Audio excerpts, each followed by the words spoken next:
അപ്പൊ ഞാൻ പറഞ്ഞു വന്നത് എന്റെ പ്രിയപ്പെട്ട സഹോദരങ്ങളെ, ഖുർആൻ അത് ഇബ്ലീസിനെ വല്ലാതെ വേദനിപ്പിക്കും. മഹാനായ സയ്യിദുനാ അബൂ ഹുറൈറ റളിയല്ലാഹു തആല അൻഹു അല്ലാഹുവിന്റെ ഖുർആൻ ഓതി കഴിഞ്ഞാൽ സൂറത്തുൽ ബഖറ ഏത് വീട്ടിൽ ഓതുന്നുണ്ടോ ആ വീട്ടിൽ നിന്ന് ഇബ്ലീസ് പുറത്താണ്. എന്റെ പ്രിയപ്പെട്ട സഹോദരങ്ങളെ, നിങ്ങളുടെ വീടുകളിൽ നിങ്ങൾ ആയത്തുൽ കുർസി ഓതണം. അതുകൊണ്ടാണ് പഴയ ആൾക്കാർ വീട് പൂട്ടിയിട്ട് പോകുമ്പോൾ ആയത്തുൽ കുർസി ഓതിയിട്ട് പോകുന്നത്. കിടക്കുന്ന സമയത്ത് ആയത്തുൽ കുർസി ഓതി ചുറ്റുഭാഗം മുഴുവനും വളയം ചെയ്തിട്ട് വേണം കിടന്നുറങ്ങാൻ. കാരണം മരണമല്ലാതെ വേറൊന്നും നിന്നെ തേടി വരില്ല എന്ന് നബിയുനാ റസൂലുള്ളാഹി. ഒരാൾ കിടക്കുന്ന സമയത്ത് ആയത്തുൽ കുർസി, അതാ കുട്ടികൾ കിടന്നുറങ്ങുമ്പോൾ ആയത്തുൽ കുർസി ഓതി ഊതാൻ പറയുന്നത്. വീട്ടിൽ കുഞ്ഞുങ്ങളുണ്ടെങ്കിൽ ആ കുഞ്ഞുങ്ങളുടെ ശരീരത്തിലേക്ക് ആയത്തുൽ കുർസി ഓതി ഊതാൻ പറയുന്നത് വെറുതെ അല്ല. മരണമല്ലാതെ വേറൊന്നും വരില്ല, ഒരു ശൈത്താനും വരില്ല, ഒരു ഇടജന്തുവും വരില്ല. ആയത്തുൽ കുർസി, അതാണ് വലിയ മഹത്വം. ഇത് പറഞ്ഞത് ഇബ്ലീസ് തന്നെയാ. മഹാനായ സയ്യിദുനാ അബൂ ഹുറൈറ റളിയല്ലാഹു തആല അൻഹു ചരിത്രത്തിൽ കാണാം, അമാനത്ത് ഗനീമത്ത് സ്വത്ത്, അമാനത്തിന്റെ സ്വത്ത് സൂക്ഷിക്കുന്നതിന് വേണ്ടി കാവൽ നിൽക്കുന്നതിന് വേണ്ടി അബൂ ഹുറൈറ റളിയല്ലാഹു തആല അൻഹുവിനെ പ്രവാചകൻ കാവൽക്കാരനായിട്ട് നിർത്തി. രാത്രി നോക്കുമ്പോൾ ഒരാൾ പതുങ്ങി വന്നിട്ട് വാരുകയാ. ഉടനെ അബൂ ഹുറൈറ തങ്ങൾ കയറി പിടിച്ചു. റസൂലുള്ളാഹി തങ്ങളുടെ മുന്നിൽ പോകാം, കള്ളനാണല്ലോ, ശിക്ഷ മേടിച്ചു തരാം. അബൂ ഹുറൈറ, പാവപ്പെട്ടവനെ എന്നെ വെറുതെ വിടണം, എന്നെ വെറുതെ വിടണം, എന്റെ ഭാര്യയും മക്കളും പട്ടിണിയാ. ഗതികേട് കൊണ്ട് വന്നത് അബൂ ഹുറൈറ. ഉടനെ പറഞ്ഞു, എന്നെ ഇട്ടിട്ട് പോ, എന്നെ വിട്ടേക്കൊന്ന്, വെറുതെ വിട്ടു. രണ്ടാമത്തെ ദിവസവും ഇതുപോലെ വന്ന് മോഷണം നടത്തി. അപ്പോഴും പിടിച്ചു, അപ്പോഴും കരഞ്ഞു. അബൂ ഹുറൈറ പാവപ്പെട്ട സ്വഹാബിയ, പട്ടിണി കിടന്നിട്ടുണ്ട്. അതുകൊണ്ട് ആ മനുഷ്യന്റെ കരച്ചിൽ കണ്ടപ്പോൾ വെറുതെ വിട്ടു. പക്ഷേ മൂന്നാമത്തെ ദിവസവും വന്നു. അബൂ ഹുറൈറ തങ്ങൾ പറഞ്ഞു, നിന്നെ ഞാൻ 2 പ്രാവശ്യം വിട്ടതാ, ഇനി വിടൂല, ഇനി നീ എന്ത് പറഞ്ഞാലും ഞാൻ വിടൂല. ആ സമയത്ത് ആ മനുഷ്യന് മനസ്സിലായി അബൂ ഹുറൈറ എന്നെ വെറുതെ വിടില്ല എന്ന്. ആ സമയത്ത് ആ മനുഷ്യൻ പറഞ്ഞു, ഞാൻ നിനക്കൊരു ഇൽമു പറഞ്ഞു തരാം. കാരണം അബൂ ഹുറൈറയ്ക്ക് ഇൽമെന്ന് പറഞ്ഞ വലിയ മഹബത്താണ്. ഞാൻ നിനക്കൊരു അറിവ് പറഞ്ഞു തരാം, ഖുർആനിൽ ഒരു ആയത്ത് പറഞ്ഞു തരാം. ഈ ആയത്ത് ഓതിയ ഇബ്ലീസിന്റെ ശല്യം മാറും. ഈ ഒരൊറ്റ ആയത്ത് നീ ഓതിയ ഇബ്ലീസിന്റെ ശല്യം മാറും. അബൂ ഹുറൈറ തങ്ങൾക്ക് പറഞ്ഞു കൊടുത്തു, മനുഷ്യനെ വെറുതെ വിട്ടു. പിറ്റേ ദിവസം രാവിലെ പള്ളിയിൽ പോയപ്പോൾ റസൂലുള്ളാഹി തങ്ങൾ ചോദിച്ചു, കള്ളനെ നീ വെറുതെ വിട്ടില്ലേ? നബിയെ 2 പ്രാവശ്യം അവൻ കരഞ്ഞപ്പോൾ വെറുതെ വിട്ടു. പക്ഷേ 3ാമത്തെ പ്രാവശ്യം ഞാൻ കൊണ്ടുവരണമെന്ന് ഉറപ്പിച്ചതാ. പക്ഷെ അവൻ എനിക്കൊരു അറിവ് പറഞ്ഞു തന്നു നബിയെ. അവൻ ഖുർആനിൽ ഒരു ആയത്ത് പറഞ്ഞു തന്നു. അത് ഓതിക്കഴിഞ്ഞാൽ ഈ ശൈത്താന്റെ ഉപദ്രവം മാറുമെന്ന് പറഞ്ഞു. റസൂലുള്ളാഹി തങ്ങൾ ചോദിച്ചു, അവൻ ആരാണെന്ന് നിനക്കറിയുമോ? എനിക്കറിയില്ല നബിയെ, അത് ഇബ്ലീസ് ആയിരുന്നു എന്ന് നബിയുനാ റസൂലുള്ളാഹി സ്വല്ലല്ലാഹു അലൈഹി വസല്ലമ തങ്ങൾ പറഞ്ഞു, നിനക്ക് ഈ അറിവ് പറഞ്ഞു തന്നാരാ? ഇബ്ലീസാ. അപ്പൊ എന്റെ പ്രിയപ്പെട്ടവരെ, പറഞ്ഞു കൊടുത്തത് സൂറത്തുൽ ബഖറയുടെ അവസാനത്തെ ആയത്തുൽ കുർസി.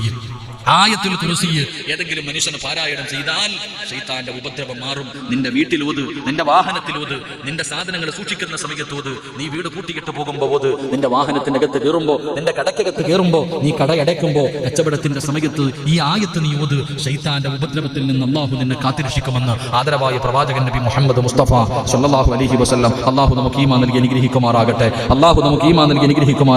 അതുകൊണ്ട് എന്റെ പ്രിയമുള്ള സഹോദരങ്ങളെ, അല്ലാഹുവിന്റെ പരിശുദ്ധമായ ഖുർആൻ പറഞ്ഞു, നമ്മുടെ ഏറ്റവും വലിയ ശത്രു ഇബ്ലീസാ. അതുകൊണ്ട് നീ ആ ഇബ്ലീസിനെ നീ വല്ലാതെ പേടിക്കണം. നീ അവനോട് യുദ്ധം ചെയ്യണം. മഹാനായ ഖാതിമുൽ ഹസൻ റളിയല്ലാഹു തആല അൻഹു തന്റെ പ്രിയപ്പെട്ട ഗുരുനാഥനോട് പറയുന്ന, ഉസ്താദ്, ജനങ്ങൾ മുഴുവനും പരസ്പരം അങ്ങോട്ടും ഇങ്ങോട്ടും ശത്രുത വെക്കുകയാണ്. അവർ പരസ്പരം അക്രമം കൊലയും നടത്തുകയാണ്. അല്ലാഹുവിന്റെ ഖുർആനിൽ ഒരു ആയത്ത് കാണുന്നത്, ഇന്ന ശൈത്താന ലക്കും അദുവ്വൻ ഫത്തഖിദൂഹു അദുവ്വാ. ശത്രുതയുണ്ടാക്കുന്നത് ഇബ്ലീസാണ്. അവൻ നിങ്ങളുടെ ഏറ്റവും വലിയ ശത്രുവാണ്. അതുകൊണ്ട് ഉസ്താദേ, അല്ലാഹുവിന്റെ ഖുർആൻ പറയുന്ന ഏറ്റവും വലിയ ശത്രു ഇബ്ലീസാണെന്ന്.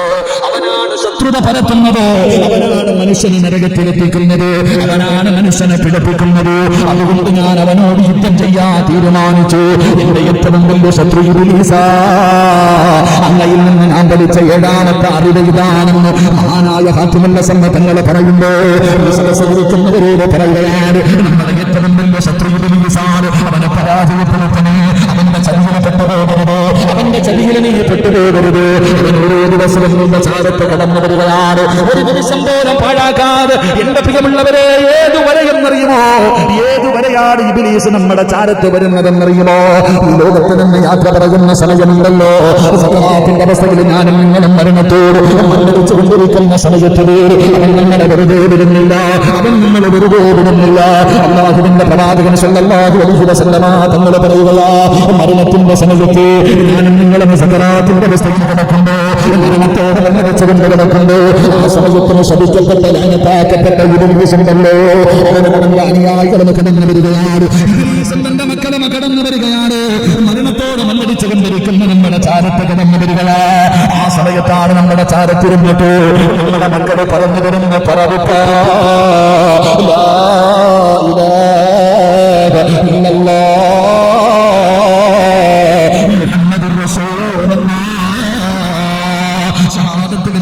പറഞ്ഞു തരിക. ആ സമയത്ത് ശപിക്കപ്പെട്ട ഈ വൃത്തികെട്ടവനുണ്ടല്ലോ, മരിക്കാൻ കിടക്കുന്ന നമ്മുടെ ചാരത്തില് മരിച്ചുപോയ വാപ്പയുണ്ടല്ലോ, നീ വല്ലാതെ സ്നേഹിച്ച നിന്റെ ഉമ്മയുണ്ടല്ലോ, മരിച്ചുപോയ മാതാപിതാക്കളുടെ രൂപത്തില് നമ്മുടെ ചാരത്ത് വരികയാണ്. കയ്യിൽ വെള്ളം പിടിച്ചിട്ടുണ്ട്, ചുണ്ടിന്റെ ഭാഗത്തേക്ക് വെള്ളം കൊണ്ടുവന്ന് കാണിച്ചിട്ട് അവൻ പറയുന്ന മോനെ വാപ്പയാ പറയുന്നത്, ഉമ്മയാണ് പറയുന്നത്, ലാ ഇലാഹ ഇല്ലല്ലാഹ് പറയല്ലേ, എങ്ങനെ നീ നഷ്ടപാടിയായി പോകുമടേ, നരകത്തിന്റെ അവകാശിയായി പോകുമടാ, നീ പഴച്ചവനായി പോകുമടാ. പറയുന്നത് വെള്ളം തരാമടാ എന്ന് പറഞ്ഞുകൊണ്ട് അവസാനത്തെ നിമിഷം നമ്മളെ പരാജയപ്പെടുത്താൻ അവർ പരിശ്രമിക്കുമെന്ന് ലോകത്തിന്റെ നേതാവ് പറയുമ്പോ ആ സമയത്ത് നമുക്ക് രക്ഷപ്പെടണോ, ആ സമയത്ത് അല്ലാഹുവിന്റെ സഹായം വേണോ. ജീവിച്ചിരിക്കുന്ന കാലത്ത് അവനെ പരാജയപ്പെടുത്താൻ കഴിയണം, അവനെ പരാജയപ്പെടുത്താൻ കഴിയണം, എത്ര കൂടെ നടന്നാലും അവനെ തോൽപ്പിക്കാൻ കഴിയണം. എന്റെ പ്രിയമുള്ളവരെ, തെറ്റുകളിൽ നിന്നൊഴിയാൻ കഴിയണം. എത്ര വലിയ അവസരങ്ങൾ കടന്നു വന്നാലും ആ അവസരങ്ങൾ മുഴുവനും തട്ടി നീക്കാൻ കഴിയണം. അല്ലാഹുവിനെ ഭയന്നുകൊണ്ട് ജീവിക്കാൻ കഴിയണം.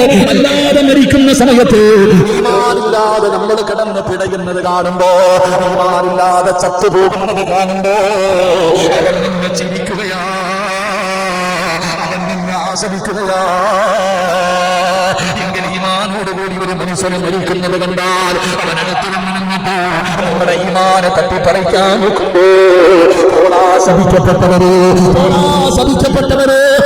പറഞ്ഞുകൊണ്ട് ആട്ടിയോടി വെച്ച് അവനെ ആട്ടിപ്പായിച്ചിട്ട് ലാ ഇലാഹ ഇല്ലല്ലാഹ് മുഹമ്മദുർ റസൂലുള്ളാഹ് എന്ന് പറഞ്ഞുകൊണ്ട് ഈമാനോടുകൂടി മരണപ്പെട്ട കരയും ചെറുപ്പക്കാരാ, നെഞ്ചുപൊട്ടിയിട്ട് കരയുമടാ. ഞാനും നിങ്ങളും ഈമാനോടുകൂടി മരിക്കുന്നത് കാണുമ്പോ ഏകനാട് ആരാധനക്കർഹൻ അല്ലാഹുവല്ലാതെ മറ്റാരുമില്ലെന്നും മുഹമ്മദ് നബി അല്ലാഹുവിന്റെ പ്രവാചകനാണെന്ന് അവസാനത്തെ നാവ് കൊണ്ട് അവസാനമായിട്ട് നമ്മൾ പറഞ്ഞിട്ട് മരിക്കുമ്പോ ഇബ്ലീസ് കരയുകയാ. അള്ള പറഞ്ഞ അടിമ ഇവനാണല്ലോ, അള്ള പറഞ്ഞ അടിമ ഞാൻ തോറ്റുപോകുമെന്ന് അല്ലാഹു പറഞ്ഞ അടിമ ഇവനാണല്ലോ. ഇവന്റെ മുന്നിൽ ഞാൻ തോറ്റുപോയല്ലോ, ഇവന്റെ മുന്നിൽ ഞാൻ പരാജയപ്പെട്ടു പോയല്ലോ. നമ്മുടെ മുന്നിൽ തോൽവി സമ്മതിക്കുകയാണ്. തോറ്റുപോയതിന്റെ പേരിൽ അവൻ കരയുകയാണ്, തോറ്റുപോയതിന്റെ പേരിൽ അവൻ കരയുകയാ. അവൻ നെഞ്ചുപൊട്ടി കരയുന്നത് കാണാൻ അല്ലാഹു നമുക്ക് ഭാഗ്യം നൽകുമാറാകട്ടെ, അല്ലാഹു നമുക്ക് ഭാഗ്യം നൽകുമാറാകട്ടെ.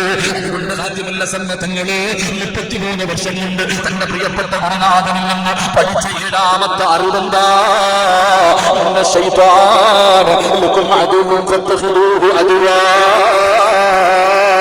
ഏറ്റവും വലിയ ശത്രു ഇബ്ലീസാ, ഏറ്റവും വലിയ ശത്രു ഇബ്ലീസാ.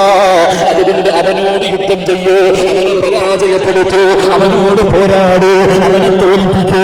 എങ്കിലും ദുനിയാവും ആഖിറവും രക്ഷപ്പെടുകയാ. പടച്ചറപ്പേ, അവന്റെ ചതിയിൽ നിന്ന് നിങ്ങളെ നീ കാത്തുരക്ഷിക്കണേ അല്ലാഹ്.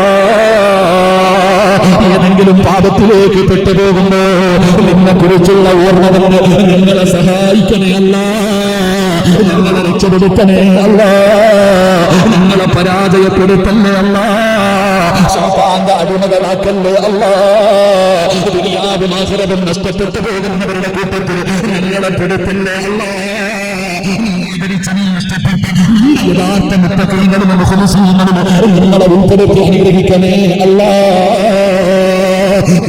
പ്രിയമുള്ളവരെ, 7ാമത്തെ ഇൽമിതാണ്, 7ാമത്തെ ഇൽമിതാണ്. മഹാനായ സഖീഖുൽ ബൽഖ് തങ്ങളുണ്ടല്ലോ, അവിടത്തെ കണ്ണു നിറഞ്ഞു പോവുകയാണ്. എന്റെ അടിമ ഇത്രയും നല്ലവനായിരുന്നു, എന്റെ ശിഷ്യൻ ഇത്രയും വലിയ പണ്ഡിതനായിരുന്നു. സഖീഖുൽ ബൽഖിയുടെ കണ്ടനം നിറയുകയാണ്. അവിടെ നിന്ന് ചോദിക്കുന്നു, മോനെ 8ാമത്തെ മസല എന്താ? 8ാമത്തെ മസല എന്താ? ജീവിതത്തിലെ മാറ്റം വരുന്ന 8 നന്മകളാ. അല്ലാഹുവേ, നമുക്ക് ഭാഗ്യം തരണേ അല്ലാഹ്. നിറഞ്ഞുപോയി. അള്ളാഹു നമുക്ക് ഈമാൻ നൽകുമാറാകട്ടെ.